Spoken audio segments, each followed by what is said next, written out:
നവാമുകുന്ദ ക്ഷേത്രത്തിൽ കോരിച്ചൊരിയുന്ന മഴയെ വകഞ്ഞുമാറ്റി ആയിരക്കണക്കിന് ഭക്തജനങ്ങൾ.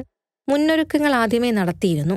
അതുകൊണ്ട് തന്നെ ആയിരക്കണക്കിന് ഭക്തരെത്തിയിട്ടും അവരെ നല്ല രീതിയിൽ സ്വീകരിക്കാനും ശ്രീകോവിലിനു മുന്നിൽ നിന്ന് ഭഗവാനെ ദർശിച്ച് അനുഗ്രഹം വാങ്ങി മടങ്ങാനും എല്ലാവർക്കും കഴിഞ്ഞുവെന്നത് അവിടുത്തെ എക്സിക്യൂട്ടീവ് ഓഫീസർ ശ്രീ പരമേശ്വരന്റെയും സഹപ്രവർത്തകരുടെയും കഠിനാധ്വാനത്തിന്റെ ഫലം തന്നെയാണെന്ന് പറയാതിരിക്കാൻ കഴിയില്ല. വന്ന ഓരോ ഭക്തരും ദർശനശേഷം പ്രഭാത ഭക്ഷണവും നൽകുന്നുണ്ട്. കൂടാതെ ഇന്നു മുതൽ രാമായണ പാരായണവും 31 ദിവസം ക്ഷേത്രത്തിൽ നടക്കും. മേൽശാന്തിമാരും ഭക്തർക്ക് വഴിപാടുകൾ കഴിപ്പിക്കാനും പ്രസാദം നൽകാനും ഒപ്പത്തിനൊപ്പം നിന്നതോടെ എല്ലാം ഭംഗിയായി. പ്രതീക്ഷിച്ചതിലും കൂടുതൽ ഭക്തരാണ് ഇത്തവണ കർക്കിടകം 1 നവാമുകുന്ദനെ ദർശിച്ച് അനുഗ്രഹം വാങ്ങാനെത്തിയത്. ആഗസ്റ്റ് 3, 4 പതിനായിരങ്ങൾ ഈ ക്ഷേത്ര സന്നിധിയിലെത്തും തങ്ങളുടെ പൂർവികരെ സ്മരിച്ച് ബലിയർപ്പിക്കാൻ. അതിനുവേണ്ട ഒരുക്കങ്ങൾ നടന്നുവരികയാണെന്ന് എക്സിക്യൂട്ടീവ് ഓഫീസർ പരമേശ്വരൻ സാക്ഷ്യപ്പെടുത്തുന്നു.